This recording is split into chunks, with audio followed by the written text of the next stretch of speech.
അടിയന്തരാവസ്ഥ എന്തായിരുന്നു എന്നുള്ളതിനെ സംബന്ധിച്ച് വിശദമായി പറയണമെങ്കിൽ നമുക്ക് നിരവധി ദിവസങ്ങൾ തന്നെ വേണ്ടി വരും.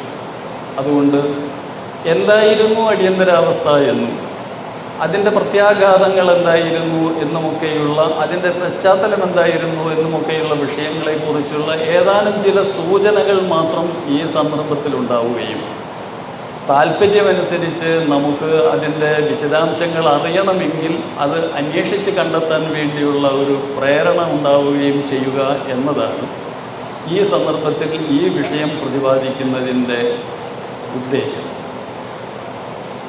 1975 50 വർഷങ്ങൾക്ക് മുമ്പ് 1975 ജൂൺ മാസം 25-ാം തീയതി മുതൽ 1977 മാർച്ച് മാസം 21-ാം തീയതി വരെയുള്ള 21 മാസക്കാലം അഥവാ 634 ദിവസം.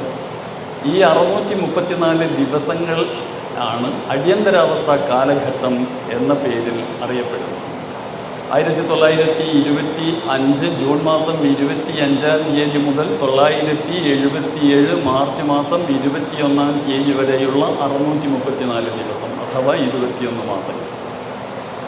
എന്തായിരുന്നു അടിയന്തരാവസ്ഥ എന്ന് ചോദിച്ചാൽ അതിന് ഗവൺമെൻറ് നൽകിയിട്ടുണ്ടായിരുന്ന വിശേഷണം ഭരണഘടനയുടെ 352-ാം വകുപ്പ് അനുസരിച്ച് ആഭ്യന്തരമായ വെല്ലുവിളികളെയും ക്രമസമാധാന പാലനത്തിനുള്ള തടസ്സങ്ങളെയും ഒക്കെ പരിഹരിക്കുന്നതിന് വേണ്ടി ആഭ്യന്തര ഭീഷണികൾ പരിഹരിക്കുന്നതിനും ക്രമസമാധാനം നിലനിർത്തുന്നതിനും ഒക്കെ വേണ്ടി ഗവൺമെൻറ് ഭാരതത്തിൻ്റെ രാഷ്ട്രപതി ഭരണഘടനയുടെ 352-ാം വകുപ്പ് അനുസരിച്ച് അടിയന്തരാവസ്ഥ പ്രഖ്യാപിച്ചിരിക്കുന്നു എന്നായിരുന്നു. എന്നാൽ ഭരണഘടനയുടെ 352-ാം വകുപ്പ് അനുസരിച്ച് വിദേശത്തു നിന്നുള്ള ആക്രമണം, ഭീഷണികൾ, അതുപോലെ വിദേശ രാജ്യങ്ങളുമായിട്ടുള്ള യുദ്ധം, ആഭ്യന്തര രംഗത്തെ ഈ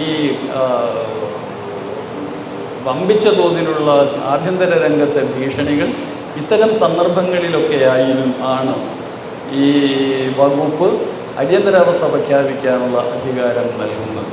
പക്ഷേ ആ തരത്തിലുള്ള ഒരു ആഭ്യന്തര സാഹചര്യം നിലവിലില്ലാതിരുന്നിട്ട് കൂടി ഗവൺമെൻറ്റിനെതിരെ തികച്ചും അഴിമതിക്കും സ്വജനപക്ഷപാതത്തിനും എതിരെ ഗവൺമെൻറ് തലത്തിൽ നടത്തിക്കൊണ്ടിരുന്ന അഴിമതിയും അതുപോലെ സ്വജനപക്ഷപാതവും മറ്റ്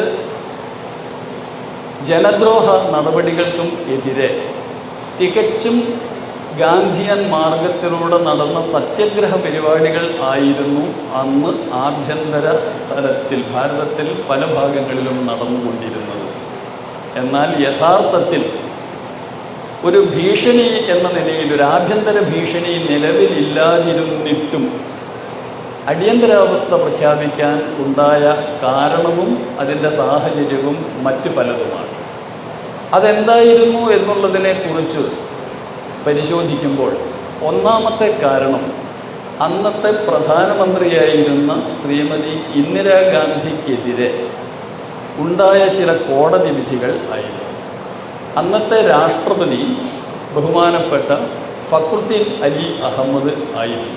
അതായത് അടിയന്തരാവസ്ഥ പ്രഖ്യാപിക്കുന്ന സന്ദർഭത്തിൽ ഇന്ത്യയുടെ പ്രധാനമന്ത്രി ശ്രീമതി ഇന്ദിരാഗാന്ധിയും ഭാരതത്തിൻ്റെ രാഷ്ട്രപതി ഫഖ്റുദ്ദീൻ അലി അഹമ്മദും ആയിരുന്നു. ഇന്ദിരാഗാന്ധി പ്രധാനമന്ത്രിയായി അധികാരമേറ്റത്, ആ ടേമിൽ അവർ പ്രധാനമന്ത്രിയായി അധികാരമേറ്റത് 1971 പൊതു തെരഞ്ഞെടുപ്പിനെ തുടർന്നായിരുന്നു. എന്നാൽ റായ്ബറേലി മണ്ഡലത്തിൽ നിന്ന് വിജയിച്ച ഇന്ദിരാഗാന്ധിയുടെ വിജയം അതിനെ ചോദ്യം ചെയ്തുകൊണ്ട്, അതായത് തെരഞ്ഞെടുപ്പ് അഴിമതി നടത്തിയാണ് അവർ വിജയിച്ചത് എന്ന് അവരോട് തോറ്റ പ്രതിപക്ഷത്തിൻ്റെ സ്ഥാനാർത്ഥി രാജ്നാരായണൻ ആയിരുന്നു റായ്ബറേലിയിൽ ഇന്ദിരാഗാന്ധിക്കെതിരെ മത്സരിച്ചിരുന്നത് 1971. ഈ തെരഞ്ഞെടുപ്പിൽ ഇന്ദിരാഗാന്ധിയുടെ വിജയത്തെ ചോദ്യം ചെയ്തുകൊണ്ട് പരാജയപ്പെട്ട രാജ്നാരായണൻ തെരഞ്ഞെടുപ്പ് അഴിമതിയുമായി ബന്ധപ്പെട്ടൊരു കേസ് ഫയൽ ചെയ്തു അലഹബാദ് ഹൈക്കോടതിയിൽ. അലഹബാദ് ഹൈക്കോടതി ആ കേസിൽ വിധി പറയുന്നത് 1975 ജൂൺ മാസം 12-ാം തീയതിയാണ്. 75 ജൂൺ മാസം 12-ാം തീയതി അലഹബാദ് ഹൈക്കോടതിയിൽ നിന്നുണ്ടായ ആ വിധി അനുസരിച്ച്, ആ വിധിന്യായത്തിൽ പറഞ്ഞു, ഇന്ദിരാഗാന്ധിയുടെ വിജയം തെരഞ്ഞെടുപ്പ് അഴിമതിയെ നടത്തിക്കൊണ്ട് തന്നെയാണ്. അതുകൊണ്ട് അവരുടെ അംഗത്വം റദ്ദ് ചെയ്യുന്നു. അതായത് അവരുടെ തെരഞ്ഞെടുപ്പ് വിജയത്തെ റദ്ദ് ചെയ്യുകയും ഇനിയുള്ള 5 വർഷക്കാലത്തേക്ക് നിയമസഭയിലോ ലോകസഭയിലോ ഒന്നും മത്സരിക്കുന്നതിൽ നിന്ന് അവരെ തടയുകയും ചെയ്തുകൊണ്ടുള്ളതായിരുന്നു വിധി. ജൂൺ മാസം 12-ാം തീയതി. ഉടൻ തന്നെ ഇന്ദിരാഗാന്ധി പ്രധാനമന്ത്രിയാണ്. പ്രധാനമന്ത്രിയുടെ ലോകസഭാംഗത്വമാണ് റദ്ദ് ചെയ്തിരിക്കുന്നത്. തുടർന്ന് അവർ സുപ്രീം കോടതിയിൽ പോകും. സുപ്രീം കോടതിയിൽ പോയ അപ്പീൽ പോകും. സുപ്രീം കോടതിയിൽ പോയപ്പോൾ സുപ്രീം കോടതി വെക്കേഷനിലാണ്. കോടതി അവധിക്കാലമായിരുന്നതുകൊണ്ട് വെക്കേഷൻ ജഡ്ജിയായിട്ടുണ്ടായിരുന്ന വി.ആർ. കൃഷ്ണയ്യരുടെ മുന്നിലായിരുന്നു ഈ കേസ് അപ്പീലെത്തിയത്. കൃഷ്ണയ്യർ ഇതിന് വിധി പ്രഖ്യാപിക്കുന്നത് 24-ാം തീയതിയാണ്. ജൂൺ മാസം 24-ാം തീയതി. ജൂൺ മാസം 24-ാം തീയതി സ്വാഭാവികമായ ഉപാധികളോടുകൂടിയ സ്റ്റേ ആയിരുന്നു അദ്ദേഹം ഈ അലഹബാദ് വിധിക്ക് നൽകിയത്. ഇന്ദിരാഗാന്ധിക്ക് അംഗമായി തുടരാമെന്നും എന്നാൽ പ്രധാനമന്ത്രിയായിട്ടും അവർക്ക് ലോകസഭാ അംഗം എന്നുള്ള നിലയ്ക്ക് പ്രധാനമന്ത്രിയായി തുടരാമെന്നും എന്നാൽ അവർക്ക് വോട്ടവകാശം ഉണ്ടായിരിക്കില്ല എന്നുമായിരുന്നു കൃഷ്ണയ്യരുടെ വിധി, അതായത് സുപ്രീം കോടതിയുടെ വിധി. സുപ്രീം കോടതിയിൽ നിന്ന് ഈ സ്വാഭാവികമായ ഉപാധികളോടുകൂടിയുള്ള ഈ വിധി വന്നതിന് ശേഷം തൊട്ട് പിറ്റേ ദിവസമാണ് ഈ അടിയന്തരാവസ്ഥ പ്രഖ്യാപിക്കുന്നത് എന്നത് നമ്മൾ അടിയന്തരാവസ്ഥയുടെ പശ്ചാത്തലത്തെക്കുറിച്ച് മനസ്സിലാക്കുമ്പോൾ ഓർക്കേണ്ടതുണ്ട്. അതായത് അടിയന്തരാവസ്ഥ പ്രഖ്യാപനത്തിൻ്റെ മുഖ്യ കാരണം 352 വിശദീകരിക്കുന്നത് പോലെയുള്ള കാരണമായിരുന്നില്ല. ഇന്ദിരാഗാന്ധിയുടെ തെരഞ്ഞെടുപ്പ് ചോദ്യം ചെയ്യപ്പെടുകയും അതിനോടനുബന്ധിച്ചുള്ള കോടതി വിധികളുടെ പശ്ചാത്തലത്തിലായിരുന്നു തൊട്ട് പിറ്റേ ദിവസം അടിയന്തരാവസ്ഥ പ്രഖ്യാപിച്ചത്. അവിടെയും അതിനു മുമ്പ് ഭാരതത്തിൻ്റെ പൊതു സാമൂഹ്യ പരിതസ്ഥിതിയെക്കുറിച്ച് ചിന്തിക്കുമ്പോൾ അതിൻ്റെ മറ്റ് കാരണങ്ങളെക്കുറിച്ച് നമുക്ക് കണ്ടെത്താൻ കഴിയും. അതായത് 1960 ഇന്ത്യൻ പ്രധാനമന്ത്രിയായിരുന്ന ജവഹർലാൽ നെഹ്റുവിൻ്റെ മരണത്തിന് ശേഷം പ്രധാനമന്ത്രിയായിരുന്ന വിൽസൺ ശേഷം പ്രധാനമന്ത്രിയായിരുന്ന ലാൽ ബഹദൂർ ശാസ്ത്രിജിയുടെ മരണത്തിന് ശേഷം ഭാരതത്തിൽ നിലനിന്നിരുന്ന പൊതുവായ രാഷ്ട്രീയ സാമൂഹ്യ അന്തരീക്ഷം, ഇതൊക്കെ വളരെ വിശദമായി മനസ്സിലാക്കേണ്ടതാണ്. നമ്മളുടെ ഈ ചുരുങ്ങിയ സമയത്തിനുള്ളിൽ ഒന്ന് ഓടിച്ചു പറഞ്ഞു പോകുന്നു എന്ന് മാത്രം. ആ സാഹചര്യം എന്ന് പറയുന്നത് ഇന്ദിരാഗാന്ധി വളരെയധികം പ്രതിസന്ധികളെ നേരിടേണ്ടി വന്ന ഘട്ടമായിരുന്നു. കോൺഗ്രസ് പിളർപ്പിനെ നേരിട്ടു. പ്രധാനപ്പെട്ട നേതാക്കന്മാർ പലരും മറുപക്ഷത്തായി സംഘടനാ കോൺഗ്രസ് എന്നൊരു കോൺഗ്രസ് രൂപീകരിക്കപ്പെട്ടു. ഇന്ദിരാഗാന്ധിയുടെ ഭൂരിപക്ഷം കുത്തനെ കുറഞ്ഞു. പാർട്ടിയിൽ നിന്ന് അവർക്ക് വലിയ തോതിലുള്ള വെല്ലുവിളികൾ നേരിടേണ്ടി വന്നു. പാർട്ടിയിൽ ചന്ദ്രശേഖർ, മധുലിമായ തുടങ്ങിയിട്ടുള്ള നേതാക്കന്മാർ നേതൃത്വം കൊടുത്തിട്ടുള്ള ഒരു യുവതുർക്കി എന്ന പേരിൽ അറിയപ്പെടുന്ന ഒരു ഗ്രൂപ്പ് വളർന്നു വന്നു. ഇത് ഒരു ഭാഗത്ത് നടക്കുമ്പോൾ മറുഭാഗത്ത് ഭരണകൂടത്തിൻ്റെ നേതൃത്വത്തിൽ നടന്നിരുന്ന അഴിമതി, സ്വജനപക്ഷപാതം, അതുപോലെയുള്ള പലതരത്തിലുള്ള ജനദ്രോഹ നടപടികളും, അതോടൊപ്പം തന്നെ പട്ടിണി, ദാരിദ്ര്യം, തൊഴിലില്ലായ്മ, തെരഞ്ഞെടുപ്പ് കൃത്രിമങ്ങൾ, ഇങ്ങനെ മുഴുവൻ സമൂഹത്തെയും അസ്വസ്ഥമാക്കിക്കൊണ്ടിരുന്ന ഒരുപാട് കാര്യങ്ങൾ നടന്നുകൊണ്ടിരുന്ന സന്ദർഭത്തിൽ ലോകമാന്യ ജയപ്രകാശ് നാരായണൻ്റെ നേതൃത്വത്തിൽ ഇതിനെതിരായി, അതായത് സർക്കാരിൻ്റെ കെടുകാര്യസ്ഥതയ്ക്കും ജനദ്രോഹ നടപടികൾക്കും എതിരായി സമ്പൂർണ്ണ വിപ്ലവം എന്ന മുദ്രാവാക്യം ഉയർത്തിക്കൊണ്ടുള്ള യുവജനങ്ങളെയും വിദ്യാർത്ഥികളെയും സംഘടിപ്പിച്ചുകൊണ്ടുള്ള ഒരു വലിയ മുന്നേറ്റം 1970കളുടെ തുടക്കത്തിൽ തന്നെ ഭാരതത്തിൽ ആരംഭിച്ചു. വിശേഷിച്ചും ബീഹാറും ഗുജറാത്തുമായിരുന്നു വിദ്യാർത്ഥികളുടെയും യുവാക്കന്മാരുടെയും നേതൃത്വത്തിൽ നടന്നിരുന്ന പ്രക്ഷോഭങ്ങളുടെ വേദി. 1974 മാത്രം ഫെബ്രുവരി മാസം മുതൽ മാർച്ച് മാസം വരെയുള്ള ഒരു മാസത്തിനിടയിൽ ഈ വിദ്യാർത്ഥി പ്രക്ഷോഭവുമായി ബന്ധപ്പെട്ട് ബീഹാറിൽ മാത്രം നടന്നിരുന്ന പോലീസ് വെടിവെപ്പുകളിൽ ഔദ്യോഗിക ഭാഷ്യമനുസരിച്ച് 28 പേരും പ്രതിപക്ഷ പാർട്ടികളുടെ കണക്കനുസരിച്ച് 269 പേരും വെടിവെപ്പിൽ മരണപ്പെട്ടിരുന്നു. ബീഹാറിൽ മാത്രം. ഈ പ്രക്ഷോഭം ഗുജറാത്തിലേക്ക് വ്യാപിച്ചു. അവിടെയും യുവാക്കളുടെയും വിദ്യാർത്ഥികളുടെയും നേതൃത്വത്തിൽ വലിയ പ്രക്ഷോഭങ്ങൾ ഉയർന്നു വന്നു. തെരഞ്ഞെടുപ്പുമായി ബന്ധപ്പെട്ട് സുപ്രീം കോടതി വിധി വന്ന ഉടനെ അന്ന് തന്നെ ജയപ്രകാശ് നാരായൺ പ്രഖ്യാപിച്ചു, ധാർമ്മികതയുടെ അടിസ്ഥാനത്തിൽ ഇന്ദിരാഗാന്ധി രാജിവെച്ചു പോവുകയാണ് വേണ്ടത്, ഇല്ലെങ്കിൽ ഈ വിപ്ലവം ഭാരതം മുഴുവൻ വ്യാപിപ്പിക്കും എന്ന് അദ്ദേഹം പ്രഖ്യാപിച്ചു. ഈ ഭയമായിരുന്നു അധികാരം നിലനിർത്തുന്നതിനു വേണ്ടി ഉള്ള പരിശ്രമത്തിൻ്റെ ഭാഗം എന്നുള്ള നിലയിൽ അടിയന്തരാവസ്ഥ പ്രഖ്യാപിക്കാനുണ്ടായ മുഖ്യ കാരണം. ഞാൻ പറഞ്ഞു വന്നത്, അടിയന്തരാവസ്ഥ 1975 ജൂൺ മാസം 25 അർദ്ധരാത്രി തീരുമാനിക്കുകയും അർദ്ധരാത്രിയിൽ രാഷ്ട്രപതിയെ കൊണ്ട് ഒപ്പുവെപ്പിക്കുകയും അതിനുശേഷം പിറ്റേ ദിവസം രാവിലെ മുതൽ അത് പിറ്റേ ദിവസം രാവിലെയാണ് ഇത് പൊതുസമൂഹം അറിയുന്നത്. 21 മാസക്കാലം അത് നിലനിൽക്കുകയും ചെയ്തു.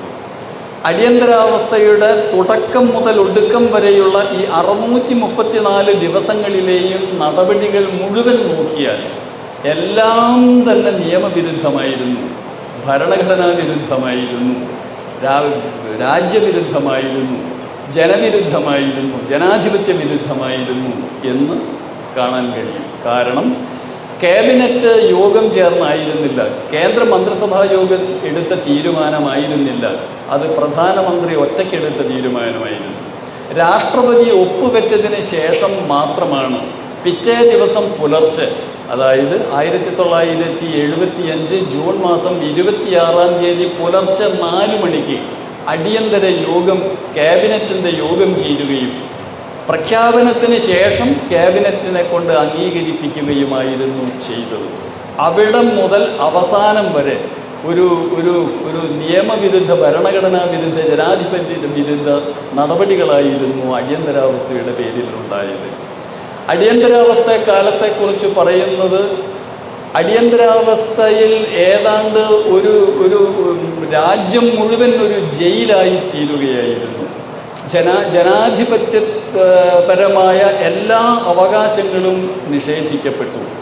1970 മുതൽ 75 വരെയുള്ള കാലത്തിനിടയിൽ 2 പ്രധാന കോടതി വിധികളിലൂടെ, Kesavananda Bharati versus India government എന്ന കേസിലും ഇതുപോലെ മറ്റൊരു കേസിലുമായി സുപ്രീം കോടതി വിധി പ്രഖ്യാപിച്ചിരുന്നു, ഭരണഘടനയുടെ അടിസ്ഥാന തത്വങ്ങളെ ഭേദഗതി ചെയ്യാൻ പാർലമെൻറ്റിന് അധികാരമില്ല എന്ന്. എന്നാൽ അതിനെ തകിടം മറിച്ചുകൊണ്ടായിരുന്നു അടിയന്തരാവസ്ഥ പ്രഖ്യാപിച്ചതും അതിനുശേഷമുള്ള 42ാം ഭരണഘടനാ ഭേദഗതി ഉൾപ്പെടെയുള്ള ഭേദഗതികളിലൂടെ ഭരണഘടനയുടെ ആമുഖം തന്നെ ഭേദഗതി ചെയ്തുകൊണ്ട് പൗരാവകാശങ്ങളെ ഇല്ലാതാക്കിയിരുന്നു. അതിനുശേഷം ഈ 21 മാസക്കാലത്തെ രാജ്യത്തെ മുഴുവനും നടുക്കിയ, രാജ്യത്തെ മുഴുവനും ഒരു ജയിലറയാക്കി മാറ്റിയ അടിയന്തരാവസ്ഥ കാലഘട്ടത്തെ തുടർന്ന് ഇന്ദിരാഗാന്ധി അധികാരത്തിൽ നിന്ന് പോയതിന് ശേഷം അടിയന്തരാവസ്ഥയെക്കുറിച്ച് അന്വേഷിക്കാൻ വേണ്ടി നിയോഗിക്കപ്പെട്ട ജസ്റ്റിസ് ജെ.സി. ഷാ കമ്മീഷൻ റിപ്പോർട്ടിൽ ഏറ്റവും അവരുടെ തെളിവെടുപ്പിൽ നിന്ന് കണ്ടെത്തിയത് 1,12,890 പേരെ ഭാരതത്തിലുടനീളം അറസ്റ്റ് ചെയ്ത് ജയിലിലടച്ചിരുന്നു. മിസ തടവുകാരായി, DIR തടവുകാരായി 1,12,890 പേരെ ജയിലിലടച്ചിരുന്നു എന്നാണ്.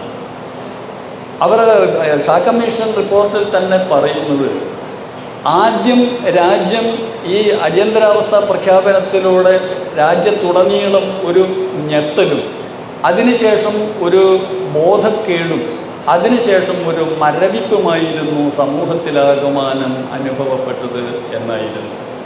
1,12,890 പേരെ ജയിലിലടയ്ക്കുന്ന ഒരു പരിതസ്ഥിതി ഒരുപക്ഷെ ഭാരതത്തിൽ അതിനു മുമ്പുണ്ടായിട്ടുള്ള എല്ലാ പ്രക്ഷോഭ കാലഘട്ടങ്ങളിലും ജയിലിലടയ്ക്കപ്പെട്ടവരുടെ സംഖ്യയേക്കാൾ വളരെ കൂടുതലായിരുന്നു. അത് നമ്മൾ കേട്ടിട്ടുള്ളത് 1942 ക്വിറ്റ് ഇന്ത്യ സമര കാലഘട്ടത്തിൽ ഡു ഓർ ഡൈ, പ്രവർത്തിക്കുക അല്ലെങ്കിൽ മരിക്കുക എന്ന അസാധാരണ മുദ്രാവാക്യം ഉയർത്തിക്കൊണ്ട് നടത്തിയിരുന്ന ആ കാലഘട്ടത്തിലാണ് ഏറ്റവും കൂടുതൽ പേർ അറസ്റ്റ് ചെയ്യപ്പെട്ടത് എന്നാണ്. എന്നാൽ അതിനേക്കാളും എത്രയോ കൂടുതലായിരുന്നു, ഏതാണ്ട് അതിൻ്റെ ഇരട്ടിയോളമായിരുന്നു 1948 ഡിസംബർ മാസം 19-ാം തീയതി മുതൽ ഫെബ്രുവരി മാസം വരെ നടന്നിരുന്ന രാഷ്ട്രീയ സ്വയം സേവക സംഘത്തിൻ്റെ നിരോധനത്തിനെതിരെ നടന്നിരുന്ന ഗാന്ധിവധവുമായി ബന്ധപ്പെട്ട് അകാരണമായി രാഷ്ട്രീയ സ്വയം സേവക സംഘത്തെ നിരോധിച്ചപ്പോൾ ആ നിരോധനത്തിനെതിരെ സത്യഗ്രഹ പരിപാടികൾ നടത്തി അറസ്റ്റ് വരിച്ചവരുടെ എണ്ണം ഏതാണ്ട് 88,000 വരുമായിരുന്നു. അത് അന്ന് വരെയുള്ള എല്ലാ റെക്കോർഡുകളും ഭേദിച്ചുകൊണ്ടുള്ള സംഖ്യയായിരുന്നു. 88,000 പേരെ അറസ്റ്റ് ചെയ്ത് ജയിലിലടയ്ക്കുക മുഴുവൻ സംഘ സ്വയം സേവകരും സംഘത്തിൻ്റെ നേതൃത്വത്തിൽ ചുമതലയിലുള്ളവരുമായിരുന്നു. എന്നാൽ അതിനേക്കാൾ കൂടുതലായിരുന്നു 1,12,800 പേർ. രാജ്യം മുഴുവൻ ഒരു കാരാഗ്രഹമായി മാറി, ഒരു ജയിലായി മാറി എന്ന് പറയാനുള്ള കാരണം അതായിരുന്നു. ഈ പരിതസ്ഥിതിയെ, അതായത് ജനാധിപത്യ അവകാശങ്ങളെ മുഴുവൻ ഒരാളെ പോലീസ് പിടിച്ചുകൊണ്ടുപോയാൽ റിമാൻഡിലാണോ ജയിലിലാണോ അല്ലെങ്കിൽ മറ്റ് ലോക്കപ്പിലാണോ എവിടെയാണോ എന്നൊന്നും അറിയാൻ ഒരു ഹേബിയസ് കോർപ്പസ് ഹർജി ഫയൽ ചെയ്യാൻ പോലും സ്വീകരിക്കാൻ പോലും അന്ന് കോടതിക്ക് സാധിക്കുമായിരുന്നില്ല.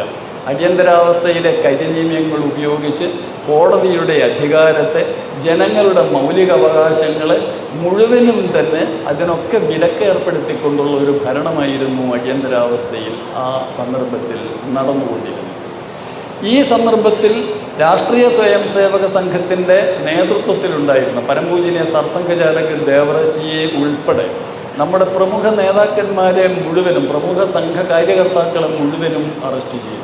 മാത്രമല്ല പ്രതിപക്ഷ കക്ഷികൾ എന്നുള്ള നിലയ്ക്ക് സംഘത്തിന് മാത്രമല്ല അതിനപ്പുറം രാഷ്ട്രീയ പാർട്ടികളുടെ നേതാക്കന്മാർ എന്നുള്ള നിലയ്ക്ക് മൊറാർജി ദേശായിയെ, ജയപ്രകാശ് നാരായണനെ, അടൽജിയെ, അതുപോലെ അദ്വാനിജിയും തുടങ്ങിയിട്ടുള്ള അഖിലേന്ത്യാ നേതൃത്വത്തിൽ ബഹുഭൂരിപക്ഷം പേരെയും അറസ്റ്റ് ചെയ്ത് ജയിലിലടയ്ക്കുകയുണ്ടായി. അങ്ങനെയാണ് ഇത്രയും വലിയ സംഖ്യ ചുരുങ്ങിയ ദിവസങ്ങൾ കൊണ്ട് തന്നെ അവരെയൊക്കെ അറസ്റ്റ് ചെയ്ത് ജയിലിലടച്ചു. ഈ സന്ദർഭത്തിലാണ് അടിയന്തരാവസ്ഥയെ മറികടക്കുന്നതിന് വേണ്ടി, അടിയന്തരാവസ്ഥയെ പരാജയപ്പെടുത്തുന്നതിന് വേണ്ടി, അടിയന്തരാവസ്ഥ പിൻവലിക്കുന്നതിന് ആവശ്യമായ പ്രക്ഷോഭ പരിപാടികളുമായി രാഷ്ട്രീയ പാർട്ടികളും അതുപോലെ രാഷ്ട്രീയ സ്വയം സേവക സംഘത്തിൻ്റെ ഒക്കെ സഹകരണത്തോടു കൂടിയുള്ള ലോക സംഘർഷ സമിതി എന്ന ഒരു മുന്നേറ്റത്തിന് രൂപം കൊടുക്കുന്നത്.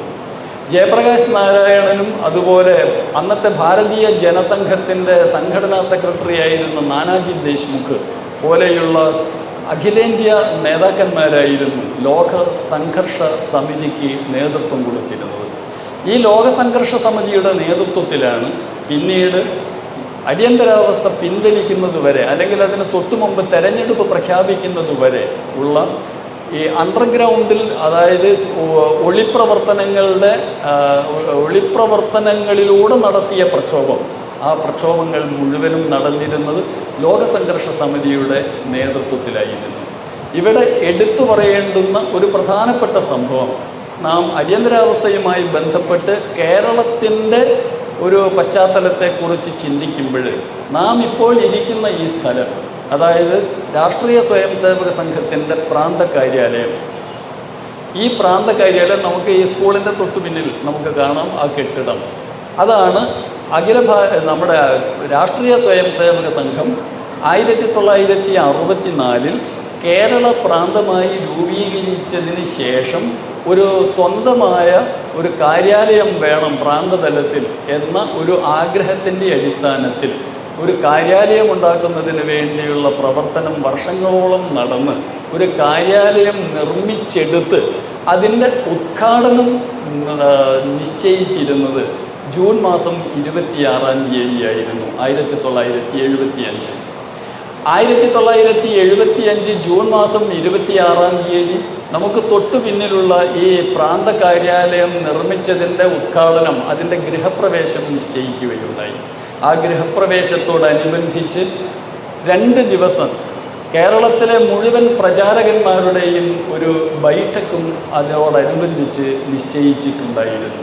ചരിത്രപരമായി നമ്മുടെ സംഘത്തിൻ്റെ ചരിത്രം, കേരളത്തിൻ്റെ ചരിത്രം അടിയന്തരാവസ്ഥയുമായി എങ്ങനെ ബന്ധപ്പെട്ടു കിടക്കുന്നു എന്ന് പരിശോധിക്കുമ്പോൾ ഈ 1975 ജൂൺ മാസം 26-ാം തീയതി നിശ്ചയിച്ച പ്രാന്തകാര്യാലയത്തിൻ്റെ ഗൃഹപ്രവേശം വളരെ പ്രധാനപ്പെട്ട ഒരു സംഭവമാണ്. പ്രചാരകന്മാരുടെ ബൈഠക്കിലും അതുപോലെ ഈ കാര്യാലയത്തിൻ്റെ ഗൃഹപ്രവേശ ചടങ്ങിലും പങ്കെടുക്കുന്നതിനു വേണ്ടി അന്ന് നമ്മുടെ ദക്ഷിണക്ഷേത്രീയ പ്രചാരകായിരുന്ന മാനനീയ യാദവറാവു ജോഷിജി അദ്ദേഹം ഇവിടെ സന്നിഹിതനായിരുന്നു.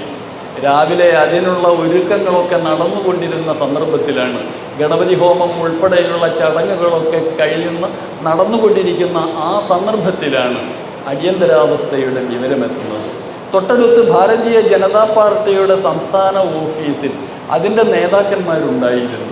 അവരും ഈ വിവരമറിയുന്നത് പിറ്റേ ദിവസം രാത്രി 26-ാം തീയതി പുലർച്ചെയാണ്.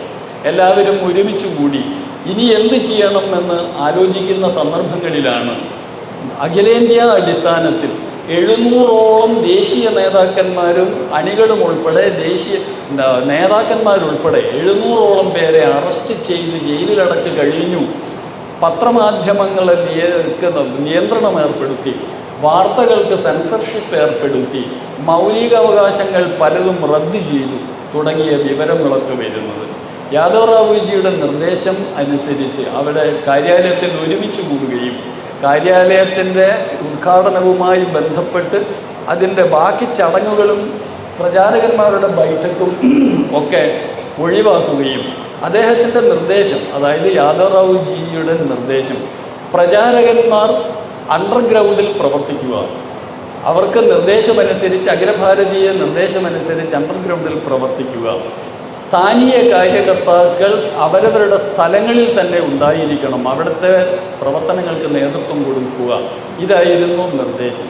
ഇതനുസരിച്ച് ഏതൊക്കെ സ്ഥലങ്ങളിൽ ആരൊക്കെ എങ്ങനെയൊക്കെ പ്രവർത്തിക്കണമെന്ന നിർദ്ദേശവും അനുസരിച്ച് ഈ കാര്യാലയത്തിൻ്റെ ഉദ്ഘാടനവുമായി ബന്ധപ്പെട്ടതിൻ്റെ ഗൃഹപ്രവേശം ആദ്യത്തെ ഗണപതി ഹോമം ഉൾപ്പെടെയുള്ള ചടങ്ങുകളിൽ ഒതുക്കി നിർത്തുകയും പിന്നീട് അതിനെ പിരിച്ചുവിടുകയുമായിരുന്നു ചെയ്തത്. ഞാൻ പറഞ്ഞു വന്നത്, നാം ഇരിക്കുന്ന ഈ മണ്ണ് ഈ കാര്യാലയവുമായി ബന്ധപ്പെട്ട് അടിയന്തരാവസ്ഥ എങ്ങനെ ബന്ധപ്പെട്ടിരിക്കുന്നു എന്നതിനെ സംബന്ധിച്ചാണ്.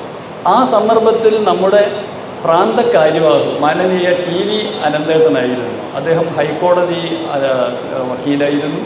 അതുപോലെ ആ സന്ദർഭത്തിൽ നമ്മളുടെ ഈ എറണാകുളം വിഭാഗ കാര്യവാഹായി പ്രവർത്തിച്ചിരുന്നത് നമ്മുടെ ഭഡ്ജിയായിരുന്നു. ആ സന്ദർഭത്തിൽ അഖിലഭാരതീയ വിദ്യാർത്ഥി പരിഷത്തിൻ്റെ ABVPയുടെ സംസ്ഥാന സംഘടനാ സെക്രട്ടറി KG വേണുഗോപാൽ അദ്ദേഹമായിരുന്നു. അവരെ 3 പേരെയും അന്ന് കാര്യാലയത്തിൽ വെച്ച് അറസ്റ്റ് ചെയ്യുകയുണ്ടായി.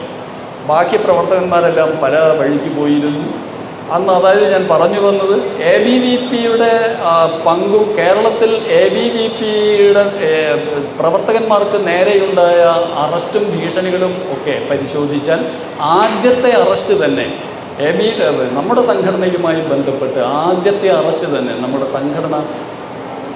സംസ്ഥാന സംഘടനാ സെക്രട്ടറിയായിരുന്നു. തുടർന്ന് അന്ന് ഈ പറഞ്ഞ നമ്മുടെ പ്രാന്ത കാര്യവാഹ് അനന്തേട്ടൻ്റെ ഭാര്യ പൂർണ്ണ ഗർഭിണിയായിരുന്നു. ആ സന്ദർഭത്തിലാണ് അറസ്റ്റ് ചെയ്ത് അദ്ദേഹത്തെ ജയിലിലടച്ചത്. മുഴുവൻ കാലവും കഴിഞ്ഞതിന് ശേഷമാണ്, അടിയന്തരാവസ്ഥ പിൻവലിച്ചതിന് ശേഷമേ അദ്ദേഹത്തെ ജയിലിൽ നിന്ന് വിട്ടു. അദ്ദേഹം പരോളിൽ ഇറങ്ങാനും അതുപോലെ അദ്ദേഹത്തെ കേസെടുക്കാതെ വിട്ടയക്കാനും വേണ്ടിയുള്ള പരിശ്രമം ഗവൺമെൻറ് നടത്തിയിരുന്നു. മാപ്പ് എഴുതി കൊടുത്ത് അദ്ദേഹത്തെ ഒഴിവാക്കാമെന്ന്. പ്രവർത്തകന്മാരെ മുഴുവനും അറസ്റ്റ് ചെയ്ത് ജയിലിലടയ്ക്കുമ്പോൾ സംസ്ഥാന ചുമതലയുള്ള ഞാൻ അവരെ വഞ്ചിക്കുമെന്നാണോ നിങ്ങൾ കരുതുന്നത് എന്ന് ചോദിച്ച വ്യക്തിയായിരുന്നു നമ്മുടെ പ്രാന്തകാര്യവാഹ് അനന്തൻ. അതിനുശേഷം ആ കുഞ്ഞിന് 1 വയസ്സ് കഴിഞ്ഞതിന് ശേഷം മാത്രമാണ് അദ്ദേഹം ആ കുഞ്ഞിനെ കാണുന്നത്. ഇതുപോലുള്ള ഒരുപാട് അനുഭവങ്ങൾ നാട്ടിലുടനീളം നടന്നിരുന്ന അറസ്റ്റ്, ഓരോ ജയിലറകൾക്കുള്ളിൽ നിന്നും അതുപോലെ ഓരോ ലോക്കപ്പിൽ നിന്നും, കേരളത്തിലെ മാത്രമല്ല അഖിലഭാരതീയ അടിസ്ഥാനത്തിൽ മുഴുവൻ ലോക്കപ്പുകളിൽ നിന്നും ജയിലറകളിൽ നിന്നും പോലീസിൻ്റെ മർദ്ദന കേന്ദ്രങ്ങളിൽ നിന്നും സാധാരണ മനുഷ്യൻ്റെ ഉറക്കെയുള്ള നിലവിളി ഒരു സാധാരണ സംഭവമായിരുന്നു. അടിയന്തരാവസ്ഥ കാലഘട്ടത്തിൽ കേരളത്തിലെ ജയിലറകളിലും മർദ്ദന കേന്ദ്രങ്ങളിലും ലോക്കപ്പുകളിലും ഒക്കെ പോലീസ് നടത്തിയിരുന്ന ഭീകരതയുടെ സ്വഭാവം എന്താണെന്ന് മനസ്സിലാക്കാൻ വേണ്ടി അതിനുശേഷം ജനതാ പാർട്ടിയുടെ നേതൃത്വത്തിൻ്റെ അവർ നടത്തിയിരുന്ന ഒരു പഠനമനുസരിച്ച് 20 തരത്തിലുള്ള മർദ്ദന മുറകൾ, അതിൽ ഒരുപക്ഷെ നമ്മൾ പലരും കേട്ടിട്ടുണ്ടായിരിക്കും, കേട്ടുകേൾവി എന്ന നിലയിൽ നമ്മൾ കേട്ടിട്ടുണ്ടായിരിക്കും. ഉരുട്ടൽ ഒരു പോലീസിൻ്റെ ശിക്ഷാ നടപടിയായിരുന്നു. അതുപോലെ പക്ഷി പറപ്പിക്കൽ,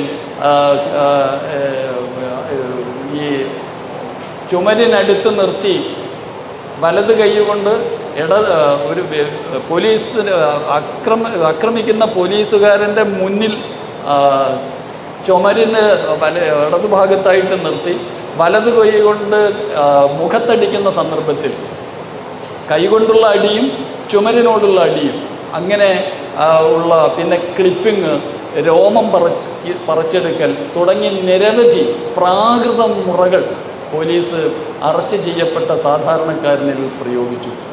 ലോകസംഘർഷ സമിതിയുടെ പ്രവർത്തനം കേരളത്തിൽ തുടങ്ങിയതിന് ശേഷം പല പ്രതിപക്ഷ രാഷ്ട്രീയ പാർട്ടികളും അതിൽ തുടക്കത്തിലൊക്കെ അംഗങ്ങളായിരുന്നു എങ്കിലും ചുരുങ്ങിയ സന്ദർഭത്തിൽ സംസ്ഥാന നേതൃത്വത്തിൻ്റെയും മറ്റും നിർദ്ദേശമനുസരിച്ച് ഓരോ സ്ഥലങ്ങളിൽ നിന്നും പിന്നീട് അവർ പിൻവലിയുന്ന കാഴ്ചയാണ് കണ്ടത്. ഒരു 6 മാസം 7 മാസം കഴിയുമ്പോഴേക്ക്, അതായത് 975 അവസാന മാസങ്ങളാകുമ്പോഴേക്കും സംഭവിച്ചത്, ലോകസംഘർഷ സമിതിയുടെ നേതൃത്വത്തിൽ നടന്നുകൊണ്ടിരുന്ന അടിയന്തരാവസ്ഥാ വിരുദ്ധ സമരം രാഷ്ട്രീയ സ്വയം സേവക സംഘത്തിൻ്റെ മാത്രം ബാധ്യതയായി തീർന്ന ഒരു അവസ്ഥയായിരുന്നു പിന്നീടുണ്ടായിരുന്നത്. കേരളത്തിൽ അങ്ങോളം ഇങ്ങോളം സ്വയം സേവകരെ, എല്ലാ സ്ഥലങ്ങളിലും സ്വയം സേവകരെ അർദ്ധരാത്രി വീടുകളിൽ ചെന്നും കാര്യാലയങ്ങൾ റെയ്ഡ് ചെയ്തും വിവിധ ക്ഷേത്ര സംഘടനകളുടെ ഓഫീസ് ഇടിച്ചു നിരത്തിയും ഒക്കെ പോലീസ് കയറി ഇറങ്ങി ഭീകരമായ മർദ്ദന മുറകൾക്ക് വിധേയമാക്കി. ഈ പറഞ്ഞ 20 തരത്തിലുമുള്ള മർദ്ദന മുറകൾക്ക് വിധേയമാക്കി. പലരും 27 പേരാണ് കേരളത്തിൽ പോലീസിൻ്റെ അതിക്രമങ്ങൾ കാരണം മരണപ്പെട്ടത്. ഈ 27 പേരിൽ ആരൊക്കെ ഉണ്ടായിരുന്നു, അവർ ചെയ്ത കുറ്റം എന്തായിരുന്നു എന്ന് ചിന്തിക്കുമ്പോൾ കണ്ണൂരിൽ കണ്ണൻ എന്ന ഒരു സാധാരണക്കാരൻ മരണപ്പെട്ടത് ഒരു പോലീസ് ജീപ്പിനകത്തേക്ക് എത്തി നോക്കി എന്നതായിരുന്നു അയാൾ ചെയ്ത കുറ്റം. പോലീസ് ജീപ്പ് നിർത്തിയിട്ടപ്പോൾ വീട്ടിലേക്ക് മത്സ്യം വാങ്ങി പോവുകയായിരുന്ന കണ്ണൂരിലെ കണ്ണൻ ഇതിനകത്ത് എന്താണ് എന്ന്, അല്ലെങ്കിൽ പോലീസിൻ്റെ ജീപ്പാണോ അല്ലയോ എന്നൊന്നും അറിയാതെ ആ ജീപ്പിലേക്ക് എത്തി നോക്കി എന്നതായിരുന്നു അത്രേ കണ്ണൻ ചെയ്ത കുറ്റം. ഇതുപോലുള്ള കുറ്റങ്ങൾ ആരോപിച്ചുകൊണ്ട്, നിസ്സാരമായ കാരണങ്ങൾ പറഞ്ഞുകൊണ്ട് ആരെയും തല്ലിക്കൊല്ലാനുള്ള അവകാശം ഈ പോലീസ് ഡിപ്പാർട്ട്മെൻറ്റിന് ഒക്കെ ലഭിച്ചിരുന്ന ഒരു സന്ദർഭമായിരുന്നു ഈ പറഞ്ഞ ഈ 21 മാസക്കാലം. അടിയന്തരാവസ്ഥയുടെ ഭീകരത, 27 പേർ മരണപ്പെട്ടിട്ട് ഇതുപോലുള്ള നിസ്സാര കാരണങ്ങൾ. അതുപോലെ ഈ കാലഘട്ടത്തിൽ മർദ്ദനമേറ്റ, നേരത്തെ പറഞ്ഞ തരത്തിലുള്ള മർദ്ദന മുറകളിലൂടെ മർദ്ദനമേറ്റ് ജീവച്ഛവമായി പോയ സാധാരണക്കാർ 8000-ഓളം പേരാണ് കേരളത്തിൽ മാത്രം അറസ്റ്റ് ചെയ്യപ്പെട്ടത്. അതിൽ ബഹുഭൂരിപക്ഷവും സ്വയം സേവകരാണ്. പലരും ഇപ്പോഴും ജീവിക്കുന്നു. ജീവിക്കുന്നു എന്ന് പറയുമ്പോൾ ഈ കഥ പറയാൻ വേണ്ടിയോ അല്ലെങ്കിൽ ഈ ചരിത്രം പറയാൻ വേണ്ടിയോ മാത്രമായ ഒരു ജീവിതമാണോ അത് എന്ന് അവരനുഭവിക്കുന്ന ശാരീരികമായ പ്രയാസങ്ങൾ, പ്രശ്നങ്ങൾ വളരെ വലുതാണ്. അവരനുഭവിക്കുന്ന ഈ കാലഘട്ടത്തിൽ അവർക്ക് നേരിടേണ്ടി വന്ന ശാരീരികമായ മർദ്ദനങ്ങളുടെ പേരിൽ ഇന്ന് 70ഉം 80ഉം ഒക്കെ വയസ്സ് കഴിഞ്ഞിട്ടുള്ള നിരവധി സ്വയം സേവകർ ഇന്നും ജീവിക്കുന്നു. അവരുടെ ജീവിതം വളരെ വളരെ വളരെ കഷ്ടതരമായൊരു ജീവിതമാണ് ഇന്നും അവർ നയിച്ചു വന്നത്. ശാരീരികമായി മനസ്സിൻ്റെ ബലം കൊണ്ടും ആദർശപരമായ ധീരത കൊണ്ടുമാണ് അവർക്ക് പിടിച്ചു നിൽക്കാൻ കഴിഞ്ഞതും കഴിയുന്നതും. കേരളത്തിലെ ഈ ചരിത്രത്തെ സംബന്ധിച്ച് പറയുമ്പോൾ നാം എക്കാലവും ഓർക്കേണ്ടുന്ന 1-2 സംഭവങ്ങളുണ്ട്. അതിൽ വിദ്യാർത്ഥി പരിഷത്തിൻ്റെ പങ്കാളിത്തവും വിദ്യാർത്ഥി പരിഷത്തിൻ്റെ പ്രവർത്തനവും. അടിയന്തരാവസ്ഥ കാലഘട്ടത്തിലുടനീളം അടിയന്തരാവസ്ഥക്കെതിരെ നടന്ന പ്രക്ഷോഭ പ്രവർത്തനങ്ങളിൽ ഒരു കുന്തമുനയായി പ്രവർത്തിച്ച സംഘടനയാണ് അഖില ഭാരതീയ വിദ്യാർത്ഥി പരിഷത്ത്. ലോക സംഘർഷ സമിതിക്ക് സമാന്തരമായി വിദ്യാർത്ഥികളെയും യുവജനങ്ങളെയും ചേർത്തുകൊണ്ട് ലോകതാന്ത്രിക് യുവമോർച്ച എന്ന പേരിൽ ഒരു സംഘടനയുണ്ടായി. ഈ ലോകതാന്ത്രിക് യുവമോർച്ച എന്ന അടിയന്തരാവസ്ഥ വിരുദ്ധ യുവജനങ്ങളെയും വിദ്യാർത്ഥികളെയും മാത്രം കേന്ദ്രീകരിച്ചുകൊണ്ട് അടിയന്തരാവസ്ഥക്കെതിരെ പ്രവർത്തിക്കുന്നതിന് വേണ്ടിയുള്ള ഒരു സംഘടനയായിരുന്നു അഖില ഭാരതീയ തലത്തിൽ രൂപം കൊണ്ട ലോകതാന്ത്രിക് യുവമോർച്ച. ഈ ലോകതാന്ത്രിക് യുവമോർച്ചയുടെ ചുമതല ബഹുമാന്യനായ പരേതനായ അരുൺ ജെയ്റ്റ്ലിക്കായിരുന്നു. അരുൺ ജെയ്റ്റ്ലി അന്ന് ഡൽഹി യൂണിവേഴ്സിറ്റിയിൽ ABVPയുടെ യൂണിയൻ ചെയർമാനായിരുന്നു അന്ന് അരുൺ ജെയ്റ്റ്ലി. അപ്പോൾ അഖില ഭാരതീയ വിദ്യാർത്ഥി പരിഷത്ത് നേതൃത്വം കൊടുത്തിരുന്ന ഒരു സംഘടനയായിരുന്നു യഥാർത്ഥത്തിൽ ലോകതാന്ത്രിക് യുവമോർച്ച. അടിയന്തരാവസ്ഥക്കെതിരെ ഐതിഹാസികമായ സമരം നടത്തിയ ഒരു പാരമ്പര്യം അഖില ഭാരതീയ വിദ്യാർത്ഥി പരിഷത്തിനുണ്ട് എന്നർത്ഥം. കേരളത്തിലേക്ക് വരികയാണെങ്കിൽ നേരത്തെ സൂചിപ്പിച്ച സംഘടനാ സെക്രട്ടറിയും അതുപോലെയുള്ള ചില പ്രവർത്തകന്മാരുടെയും നേതൃത്വത്തിൽ അടിയന്തരാവസ്ഥ വിരുദ്ധ വിദ്യാർത്ഥി മുന്നണി എന്ന പേരിൽ ഒരു പ്രക്ഷോഭ സംഘടന ഈ ലോകതാന്ത്രിക് യുവമോർച്ചയുടെ കേരള ഘടകം എന്നുള്ള നിലയിൽ ഇവിടെയും രൂപം കൊണ്ടിരുന്നു. ആവേശകരമായ പലതരത്തിലുള്ള പ്രവർത്തനങ്ങൾ അവർ ആസൂത്രണം ചെയ്യുകയും അന്ന് ആ പ്രതിപക്ഷ രാഷ്ട്രീയ പാർട്ടികളിൽ ചില പാർട്ടികളുടെ യുവജന സംഘടന, വിദ്യാർത്ഥി സംഘടനാ നേതാക്കന്മാർ അതിൽ സഹകരിക്കുകയും അവരെയൊക്കെ ഉൾപ്പെടുത്തിക്കൊണ്ടുള്ള ഒരു സംസ്ഥാന ഘടകം രൂപീകരിക്കുകയും ചെയ്തു. അതിൽ നമ്മുടെ അഖില ഭാരതീയ വിദ്യാർത്ഥി ABVPയുടെ സംസ്ഥാന നേതൃത്വത്തെ കൂടാതെ കമ്മ്യൂണിസ്റ്റ് പാർട്ടിയുടെ അന്നത്തെ യുവ നേതാക്കന്മാരായിരുന്ന MA ബേബി, തോമസ് ഐസക്ക്, അതുപോലെ കോൺഗ്രസിൽ ഒരു ചന്ദ്രശേഖരൻ്റെയും ഒക്കെ അഖിലേന്ത്യാ തലത്തിലുള്ള യുവതീർക്കുകളുടെ ശബ്ദം ഉണ്ടായിരുന്ന ഇന്നത്തെ KPCC പ്രസിഡന്റ് സുധാകരൻ, അതുപോലെയൊക്കെയുള്ള യുവാക്കന്മാരെ വിദ്യാർത്ഥി നേതൃത്വത്തെ ഉൾപ്പെടുത്തിയിട്ടുള്ളതായിരുന്നു കേരളത്തിൽ രൂപീകരിച്ചിരുന്ന അടിയന്തരാവസ്ഥ വിരുദ്ധ വിദ്യാർത്ഥി മുന്നണിയുടെ ഘടന അങ്ങനെയായിരുന്നു. എന്നാൽ രൂപീകരിച്ച് ചില പരിപാടികളൊക്കെ ആസൂത്രണം ചെയ്തു എന്നതല്ലാതെ അതിനുശേഷം മറ്റ് സംഘടനകളിലെ നേതാക്കന്മാർ പിൻവലിഞ്ഞു എന്നുള്ള ഒറ്റ കാരണം കൊണ്ട് ആസൂത്രണം ചെയ്ത പല പരിപാടികളും ആ സംഘടനയ്ക്ക് നടത്താൻ കഴിഞ്ഞില്ല. ലോകസംഘർഷ സമിതിയുടെ നേതൃത്വത്തിലായിരുന്നു അന്ന് ആശയവിനിമയത്തിൻ്റെ മാർഗങ്ങളെല്ലാം അടഞ്ഞുപോയ സന്ദർഭത്തിൽ 3000-ഓളം വരുന്ന പത്രങ്ങളുടെ വായ മൂടിക്കെട്ടിയിരുന്ന സന്ദർഭത്തിൽ, പ്രസ് സെൻസർഷിപ്പ് ശക്തമായി അടിച്ചേൽപ്പിച്ചിരുന്ന ആ സന്ദർഭത്തിൽ അഖില ഭാരതീയ തലത്തിൽ ആശയവിനിമയം നടത്തുന്നതിന് വേണ്ടി ലോകസംഘർഷ സമിതിയുടെ നേതൃത്വത്തിൽ രാഷ്ട്രീയ സ്വയംസേവക സംഘത്തിൻ്റെ മുൻകൈയിൽ ആരംഭിച്ചിരുന്ന വാർത്താവിനിമയ ശൃംഖലയായിരുന്നു കുരുക്ഷേത്രം എന്ന പേരിൽ അറിയപ്പെട്ട ആ ഒരു വാർത്താവിനിമയ ഒരു താൽക്കാലിക പത്രം എന്ന് വിശേഷിപ്പിക്കാം അതിനെ, മാസത്തിലൊന്ന് എന്ന നിലയിൽ. അതിൻ്റെ പ്രചരണം, അത് അച്ചടിക്കുക എന്നുള്ളത്, അത് വിതരണം ചെയ്യുക എന്നുള്ളത്, സൂക്ഷിക്കുക എന്നുള്ളത് ഒക്കെ അങ്ങേ ജീവനുമായിട്ടുള്ള ഒരു ഓട്ടപ്പന്തയമായിരുന്നു യഥാർത്ഥത്തിൽ ഈ കുരുക്ഷേത്ര വിതരണവും അതിൻ്റെ അച്ചടിയും ഒക്കെ. എന്നാൽ വിജയകരമായി ആ കുരുക്ഷേത്രം 19 ലക്കം ഇറക്കാൻ നമുക്ക് സാധിക്കുകയുണ്ടായി. അഖിലേന്ത്യാ അടിസ്ഥാനത്തിലൊരു വലിയ വാർത്തയായിരുന്നു ജോർജ് ഫെർണാണ്ടസിനെ കയ്യാമം വെച്ചുകൊണ്ട് നടത്തിച്ചുകൊണ്ട് അറസ്റ്റ് ചെയ്തു കൊണ്ടുപോയതും, അതുപോലെ AK ഗോപാലൻ, ബഹുമാനപ്പെട്ട AKG അദ്ദേഹം ലോകസഭയിൽ നടത്തിയ പ്രസംഗവും ഒക്കെ. AKG ലോകസഭയിൽ നടത്തിയ പ്രസംഗം അച്ചടിച്ചിട്ടുള്ള കുരുക്ഷേത്രവുമായി MA ബേബിയുടെ സമീപം ഈ കുരുക്ഷേത്രം കൊടുക്കാൻ വേണ്ടി പോയത് ABVPയുടെ പ്രവർത്തകന്മാരായിരുന്നു. അതായത് സ്വന്തം നേതാവ് ലോകസഭയിൽ പ്രസംഗിച്ച കാര്യം ABVPയിലൂടെയാണ് അതിൻ്റെ സംസ്ഥാന നേതൃത്വം പറഞ്ഞത് എന്നർത്ഥം. അത്രയ്ക്ക് കാര്യമായ, അത്രയ്ക്ക് സജീവമായി ABVP അന്ന് അടിയന്തരാവസ്ഥ വിരുദ്ധ പ്രക്ഷോഭത്തിലുണ്ടായിരുന്നു. അടിയന്തരാവസ്ഥ പ്രക്ഷോഭവുമായി ബന്ധപ്പെട്ട് കേരളത്തെ സംബന്ധിച്ച് പറയുമ്പോൾ നമ്മളുടെ ശ്രദ്ധയിൽ വരേണ്ടുന്ന മറ്റൊരു വിഷയമാണ് രാജൻ സംഭവം. രാജൻ എന്ന അന്നത്തെ REC വിദ്യാർത്ഥി കൊല്ലപ്പെട്ട സംഭവം കേരളത്തെ പിടിച്ചുകുലുക്കിയതും കേരളത്തിൻ്റെ ഭരണകൂടത്തെ തന്നെ തകിടം മറിച്ചതുമായ ഒരു വലിയ സംഭവമായിരുന്നു രാജൻ സംഭവം. ആ സംഭവം 1970, ആ സംഭവത്തിൻ്റെ ചരിത്രം എന്ന് പറയുന്നത് ഏറ്റവും ചുരുക്കി പറഞ്ഞാൽ 1976 ഫെബ്രുവരി മാസത്തിൽ കോഴിക്കോട് ജില്ലയിലെ കൂരാച്ചുണ്ട് എന്ന സ്ഥലത്ത് ഒരു പോലീസ് സ്റ്റേഷൻ അക്രമമുണ്ടായി. പോലീസ് സ്റ്റേഷൻ ആക്രമിച്ചത് നക്സലൈറ്റുകളാണ് എന്ന്. കാരണം അതിനു മുമ്പ് കേരളത്തിൽ ചില നക്സലൈറ്റ് അക്രമങ്ങൾ പോലീസ് സ്റ്റേഷനുകൾക്ക് നേരെ നടന്നിരുന്ന അനുഭവങ്ങളുള്ളതുകൊണ്ട് ആരാണെന്നറിയില്ലെങ്കിലും അത് നക്സലൈറ്റുകളാണ് എന്ന് ഭരണകൂടം വിലയിരുത്തി. പോലീസുകാർക്ക് പരിക്കേൽക്കുകയും തോക്ക് തട്ടിക്കൊണ്ടുപോവുകയും ചെയ്തൊരു സംഭവമായിരുന്നു അത്. അതിൽ എങ്ങനെയോ ഒരു രാജൻ എന്ന വ്യക്തിയുണ്ട് എന്ന് പരസ്പരം പേര് വിളിക്കുമ്പോൾ രാജൻ എന്ന ഒരു പേര് കേട്ടതായും ആ രാജൻ്റെ ഇടത് കൈക്ക് ഒരു പരിക്ക് പറ്റിയതായും പോലീസുകാർ പറയുന്നു. അതിൻ്റെ അടിസ്ഥാനത്തിൽ രാജൻ എന്ന പേരുള്ള ഒരു നക്സലൈറ്റിനെ കണ്ടെത്തുന്നതിന് വേണ്ടി അവർ നാടുനീളെ കോഴിക്കോട് ജില്ലയിലും അതിനു പുറത്തേക്ക് കേരളത്തിൻ്റെ പല ഭാഗങ്ങളിലും അന്വേഷണം ആരംഭിച്ചു. അങ്ങനെയാണ് മാർച്ച് മാസം 1-ാം തീയതി, ഫെബ്രുവരി മാസത്തിലാണ് ഈ സംഭവം നടക്കുന്നത്. മാർച്ച് മാസം 1-ാം തീയതി ഫറോക്ക് കോളേജിൽ, കോഴിക്കോട്ടെ ഫറോക്ക് കോളേജിൽ കോളേജ് യുവജനോത്സവം നടന്നുകൊണ്ടിരിക്കെ രാജൻ്റെ കയ്യിൽ ഒരു പ്ലാസ്റ്റർ ഒട്ടിച്ചതായിട്ട് കാണുന്നത്, ഈ പറയുന്ന P. രാജൻ്റെ കയ്യിൽ ഒരു പ്ലാസ്റ്റർ ഒട്ടിച്ചതായി കാണുന്നത്.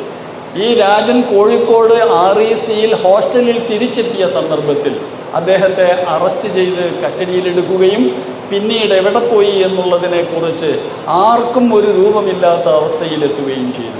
അദ്ദേഹത്തിൻ്റെ അച്ഛനായിരുന്നു പ്രൊഫസർ ഈച്ചര വാര്യർ. പിന്നീട് ഇതെല്ലാം കഴിഞ്ഞതിന് ശേഷം രാജൻ്റെ ശവശരീരം പോലും കണ്ടെടുക്കാൻ കഴിഞ്ഞിട്ടുണ്ടായിരുന്നില്ല. പോലീസ് കസ്റ്റഡിയിൽ അത് അതീവ ഗുരുതരമായ മർദ്ദിച്ച് പരിക്കേൽപ്പിച്ച് കൊലപ്പെടുത്തി ശവം പോലീസ് തന്നെ മറവ് ചെയ്യുന്ന ഒരു അനുഭവമാണ് രാജൻ കേസിൽ ഉണ്ടായത്. രാജൻ കേസുമായി ബന്ധപ്പെട്ട് അദ്ദേഹത്തിൻ്റെ അച്ഛൻ പ്രൊഫസർ ഈച്ചര വാര്യർ അദ്ദേഹം പലതരത്തിലുമുള്ള പരിശ്രമങ്ങൾ നടത്തി നോക്കി. ഈ കേസിൽ എന്തെങ്കിലും ഈ സ്വന്തം മകനെ കണ്ടെത്തുന്നതിന് വേണ്ടി ഒരച്ഛൻ്റെ ഓർമ്മക്കുറിപ്പുകൾ എന്ന പേരിൽ ഈ സംഭവവുമായി ബന്ധപ്പെട്ട വിശദാംശങ്ങൾ ഒക്കെ ഈച്ചര വാര്യർ ഒരു പുസ്തകമായി പ്രസിദ്ധീകരിച്ചിട്ടുണ്ട്. ഈച്ചര വാര്യരെയും അവസാന കാലത്ത് അദ്ദേഹത്തെയും സഹായിക്കുന്നതിന് വേണ്ടിയുള്ള എല്ലാ പരിശ്രമവും നടത്തിയത് നമ്മുടെ വിവിധ സംഘടനകളായിരുന്നു. വിദ്യാർത്ഥി പരിഷത്ത് ഉൾപ്പെടെ രാഷ്ട്രീയ സ്വയംസേവകവും ഭാരതീയ ജനതാ പാർട്ടിയും ഒക്കെയുള്ള സംഘടനകളുടെ സഹായത്തോടു കൂടി അദ്ദേഹത്തെ ഭാരതീയ ജനതാ പാർട്ടിയുടെ എറണാകുളം ഓഫീസിലേക്ക് അദ്ദേഹത്തെ കൊണ്ടുവരികയും നമ്മുടെ അഡ്വക്കേറ്റ് രാംകുമാറിൻ്റെ നേതൃത്വത്തിലുള്ള ഒരു ടീം ആ കേസ് മുന്നോട്ട് കൊണ്ടുപോവുകയും ചെയ്തു. അദ്ദേഹത്തിന് പിൽക്കാലത്ത് ഈ രാജൻ കേസ്, അതായത് അറസ്റ്റ് ചെയ്യുന്ന സന്ദർഭത്തിൽ അന്ന് അടിയന്തരാവസ്ഥയിൽ കേരളത്തിൻ്റെ മുഖ്യമന്ത്രി C. അച്യുതമേനോൻ, CPI നേതാവായിരുന്ന C. അച്യുതമേനോനും ആഭ്യന്തരമന്ത്രിയായിരുന്നത് കോൺഗ്രസിൻ്റെ K. കരുണാകരനുമായിരുന്നു. K. കരുണാകരൻ്റെ ഉത്തരവാദിത്തമായിരുന്നു എന്നതുകൊണ്ട് 1971 തെരഞ്ഞെടുപ്പോടുകൂടി കേരളത്തിൽ അധികാരത്തിൽ വന്ന UDF ഗവൺമെൻറ്റിൻ്റെ തലപ്പത്ത് K. കരുണാകരനായിരുന്നു. അതായത് അച്യുതമേനോന് ശേഷം മുഖ്യമന്ത്രിയായിരുന്ന K. കരുണാകരൻ അദ്ദേഹം നിയമസഭയിൽ വെച്ച് ഒരു ചോദ്യത്തിന് മറുപടിയായി പറഞ്ഞു, രാജൻ എന്നൊരു വിദ്യാർത്ഥിയെ പോലീസ് അറസ്റ്റ് ചെയ്തിട്ടില്ല എന്ന്.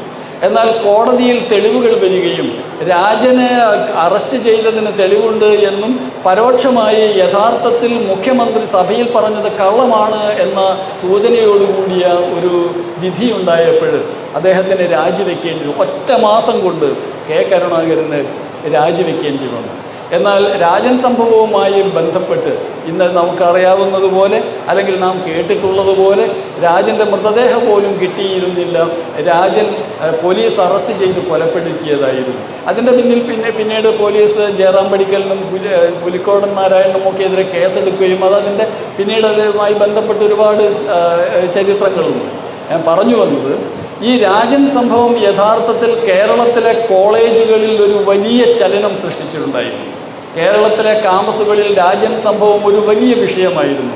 എന്നാൽ യഥാർത്ഥത്തിൽ അതിൻ്റെ പൂർണ്ണമായി അതിനെ ഉപയോഗപ്പെടുത്താൻ കമ്മ്യൂണിസ്റ്റ് പാർട്ടി പരിശ്രമിക്കുകയും അതിൻ്റെ KSUവിനുണ്ടായ തിരിച്ചടി, അതായത് കോൺഗ്രസിൻ്റെ നേതൃത്വത്തിൽ നടന്നിരുന്ന ഈ മൃഗീയമായ ആക്രമണങ്ങളും രാജൻ തിരോധാനവും ഒക്കെ വലിയ പ്രതിഷേധം കോൺഗ്രസിനും KSUവിനും എതിരെ സൃഷ്ടിച്ച സന്ദർഭത്തിൽ അത് ഉപയോഗപ്പെടുത്താൻ കഴിഞ്ഞത് SFIക്കായിരുന്നു. യഥാർത്ഥത്തിൽ SFI കേരളത്തിലെ ക്യാമ്പസുകളിൽ വേരുറപ്പിക്കുന്നതോ ശക്തി പ്രാപിക്കുന്നതോ ഈ രാജൻ സംഭവത്തിൻ്റെ തുടർച്ചയായിട്ടായിരുന്നു. ABVP എന്നുള്ള നിലയിൽ നാം ക്യാമ്പസുകളെക്കുറിച്ച് ചിന്തിക്കുന്ന സന്ദർഭത്തിൽ കേരളത്തിലെ ക്യാമ്പസുകളിൽ നിന്ന് KSUവിൻ്റെ സ്വാധീനം കുറഞ്ഞതും അവിടെ ശക്തി പ്രാപിക്കാൻ ഇടയായത് SFI ശക്തി പ്രാപിക്കാൻ ഇടയായതും നമ്മുടെ പങ്കുമൊക്കെ നമുക്കും ഒരു അന്വേഷണ വിഷയമാക്കാവുന്നതും നമ്മളത് പഠിക്കാൻ ശ്രമിക്കേണ്ടതുമാണ്. കേരളത്തിലെ ക്യാമ്പസുകളിൽ രാജൻ സംഭവം ഉണ്ടാക്കിയ പിന്നീടുള്ള സംഭവ വികാസങ്ങൾ എന്തൊക്കെയായിരുന്നു എന്നതിനെ സംബന്ധിച്ച് ഒറ്റ കാര്യം കൂടി സൂചിപ്പിച്ചുകൊണ്ട് ഞാൻ അവസാനിപ്പിക്കാം. നേരത്തെ സൂചിപ്പിച്ച JC ഷാ കമ്മീഷൻ ഈ അടിയന്തരാവസ്ഥ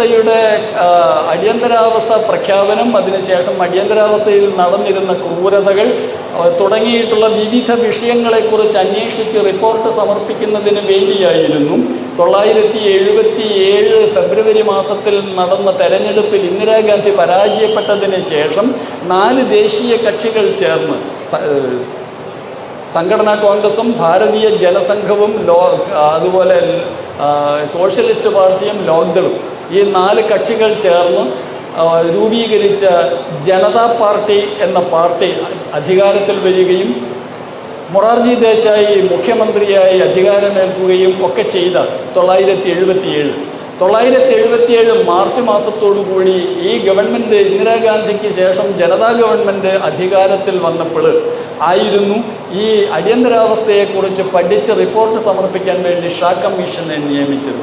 ഷാ കമ്മീഷൻ റിപ്പോർട്ട് പൂർത്തിയാക്കിയപ്പോൾ 3 വാള്യങ്ങളുണ്ടായിരുന്നു. അത് 3 വാള്യങ്ങളോടുകൂടിയ ഈ ഷാ കമ്മീഷൻ്റെ റിപ്പോർട്ട് യഥാർത്ഥത്തിൽ ഭാരതത്തിൻ്റെ ചരിത്രത്തിൽ ഒരു ഐതിഹാസികമായ രേഖയാണ്. ഇതിൻ്റെ ക്രൂരതകളെക്കുറിച്ച് ഞാൻ നേരത്തെ സൂചിപ്പിച്ച എത്ര പേരെ അറസ്റ്റ് ചെയ്തു, എങ്ങനെയൊക്കെ എന്തൊക്കെ സംഭവിച്ചു എന്നുള്ളതിനെക്കുറിച്ചുള്ള വിശദമായ വിവരങ്ങൾ, രാജ്യം മുഴുവനും ഉള്ള വിവരങ്ങൾ ഈ 3 വോള്യം റിപ്പോർട്ടിലുണ്ടായിരുന്നു. എന്നാൽ രാഷ്ട്രീയമായ അസ്ഥിരതയോ രാഷ്ട്രീയമായ അഭിപ്രായ വ്യത്യാസങ്ങളോ ഒക്കെ കാരണം ജനതാ പരീക്ഷണം തകരുകയും ജനതാ ഗവൺമെൻറ് പുറത്താവുകയും ചെയ്ത് പിന്നീട് നടന്ന തെരഞ്ഞെടുപ്പിൽ 1980-81 കാലത്ത് ഇന്ദിരാഗാന്ധി വീണ്ടും അധികാരത്തിൽ വന്നു.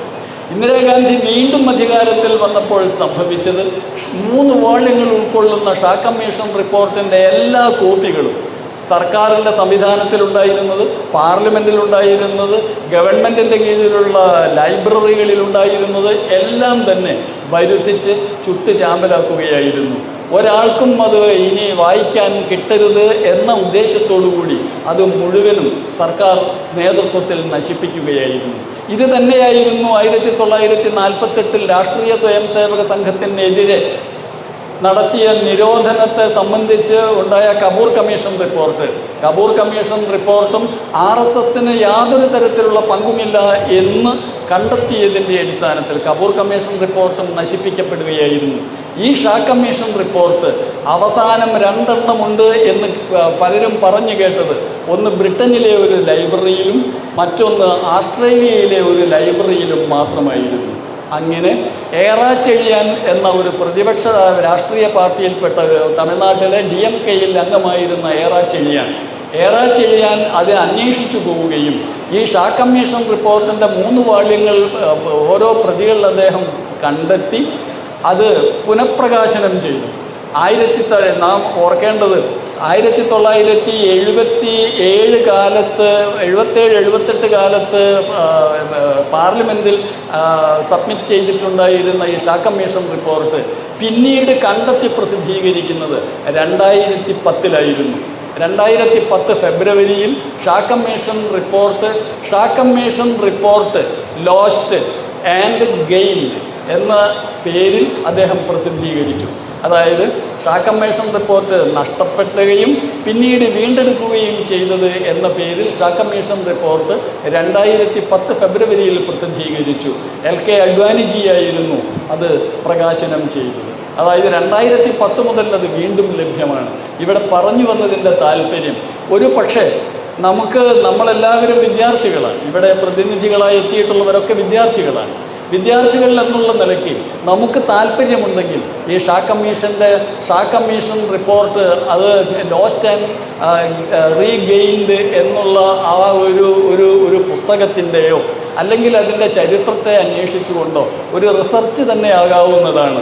ആരെങ്കിലും അങ്ങനെ എവിടെയെങ്കിലും ചെയ്തിട്ടുണ്ടോ എന്നതിനെക്കുറിച്ച് അറിയില്ല. പക്ഷേ അടിയന്തരാവസ്ഥയെക്കുറിച്ച് ചിന്തിക്കുമ്പോൾ, ഭാരതത്തെ മുഴുവൻ ജയിലറയാക്കി മാറ്റിയ ആ സംഭവത്തെക്കുറിച്ച് പറയുമ്പോൾ ഒരു പ്രധാനപ്പെട്ട വിഷയമാണ് ഈ ഷാ കമ്മീഷൻ റിപ്പോർട്ടും അതിൻ്റെ അപ്രത്യക്ഷമാവലും സർക്കാർ എടുത്ത നിലപാടുകളും പിന്നീട് അതിൻ്റെ തിരിച്ചുവരവുമൊക്കെ ഒരു റിസർച്ച് വിഷയമായിട്ട് എടുക്കാവുന്ന ഒരു വിഷയമാണ് എന്ന് ആലോചിക്കുന്നത് നല്ലതാണ്. ഈ തരത്തിലൊക്കെ ചിന്തിക്കുമ്പോൾ നമ്മൾ മുഴുവൻ ഭാരതത്തെയും ഒരു ജയിലറയാക്കി മാറ്റി ജനാധിപത്യ സംവിധാനങ്ങളെ, ഭരണഘടനയെ, ജനസമൂഹത്തെ എല്ലാറ്റിനെയും അവഗണിച്ചുകൊണ്ട് 21 മാസക്കാലം അഥവാ 634 ദിവസം ഭാരതത്തെ ഒരു നരകതുല്യമായ ജീവിതം ആക്കി മാറ്റിയ ഈ അടിയന്തരാവസ്ഥ, ആ അടിയന്തരാവസ്ഥ പ്രഖ്യാപിക്കാനുണ്ടായ കാരണം യഥാർത്ഥത്തിൽ 352-ാം വകുപ്പിൻ്റെ അന്തസ്സത്തെ അനുസരിച്ചായിരുന്നില്ല. അധികാരം നിലനിർത്തുക എന്നൊരൊറ്റ ഉദ്ദേശത്തോടു കൂടി ഒരു ഭരണാധികാരി ചെയ്തതായിരുന്നു. അബ്രഹാം ലിങ്കൺ പറഞ്ഞതായിട്ട് നമ്മളെല്ലാവരും കേട്ടിട്ടുണ്ടായിരിക്കും, നിങ്ങൾക്കൊരാളെ പരീക്ഷിക്കണമെങ്കിൽ, നിങ്ങൾക്കൊരാളെ അളന്ന് തിട്ടപ്പെടുത്തണമെങ്കിൽ അയാൾക്ക് അധികാരം നൽകുക എന്ന്. അധികാരം കിട്ടുന്ന സന്ദർഭത്തിൽ ഒരു വ്യക്തിയുടെ സ്വഭാവവും ജീവിതവും എങ്ങനെയായിരിക്കും എന്ന് കാണാം എന്ന്. അത് യഥാർത്ഥത്തിൽ ആ കാലഘട്ടത്തിലെ പ്രധാനമന്ത്രിയുടെ യഥാർത്ഥ സ്വഭാവം എന്തായിരുന്നു എന്ന് ജനാധിപത്യത്തെക്കുറിച്ച് പറഞ്ഞുകൊണ്ടിരിക്കുകയും തികഞ്ഞ ഏകാധിപത്യം നടപ്പാക്കുകയും ചെയ്ത ഒരു അനുഭവമായിരുന്നു. ഈ സംഭവങ്ങളെ, ഈ 21 മാസക്കാലത്തെ സംഭവങ്ങളെ, പിന്നീട് ഇന്നും അതിൻ്റെ തുടർച്ചയായി അനുഭവിച്ചു കൊണ്ടിരിക്കുന്ന നിരവധി പ്രശ്നങ്ങളെക്കുറിച്ച് അറിഞ്ഞിരിക്കേണ്ടതും അത് നമ്മളുടെ ചരിത്രവുമായി ബന്ധപ്പെട്ട് വളരെ പ്രധാനപ്പെട്ടതും അഖില ഭാരതീയ വിദ്യാർത്ഥി പരിഷത്ത് എന്നുള്ള നിലയിൽ, അതിൻ്റെ പ്രവർത്തകന്മാരെന്നുള്ള നിലയ്ക്ക് നാം നേതൃത്വം കൊടുത്തിരുന്ന ഒരു സമരത്തിൻ്റെ ചരിത്രവുമായതുകൊണ്ട് അതിനെക്കുറിച്ച് കൂടുതൽ മനസ്സിലാക്കാൻ ശ്രമിക്കണമെന്നും, ഇതുമായി ബന്ധപ്പെട്ട് നിരവധി പുസ്തകങ്ങൾ മലയാളത്തിൽ ഒളിവിലെ തെളിനാളങ്ങൾ എന്ന പേരിലും മരണത്തെ വെല്ലുവിളിച്ചവരെന്ന പേരിലും R. ഹരി, നമ്മുടെ മാന്യ ഹരിയേട്ടൻ എഴുതിയത്, ഇപ്പോൾ നേരത്തെ സൂചിപ്പിച്ച ഒരു പിതാവിൻ്റെ അച്ഛൻ്റെ ഓർമ്മക്കുറിപ്പുകൾ എന്ന പേരിൽ രാമൻപിള്ള സാർ എഴുതിയിട്ടുള്ള അടിയന്തരാവസ്ഥയുടെ ചരിത്രം, PS ശ്രീധരൻപിള്ള സാർ എഴുതിയിട്ടുള്ള അടിയന്തരാവസ്ഥ ഇരുട്ടിലെ നിലവിളികൾ എന്ന പുസ്തകം, നിരവധി പുസ്തകങ്ങൾ നമുക്ക് മലയാളത്തിൽ തന്നെ ലഭ്യമായതുകൊണ്ട് താല്പര്യമുള്ളവർക്ക് അത് ആ തരത്തിലുള്ള പുസ്തകങ്ങൾ വായിച്ചുകൊണ്ട് ഇത് മനസ്സിലാക്കാൻ കഴിയുമെന്ന് മാത്രം സൂചിപ്പിച്ചുകൊണ്ട് നിർത്തുന്നു. നമസ്കാരം.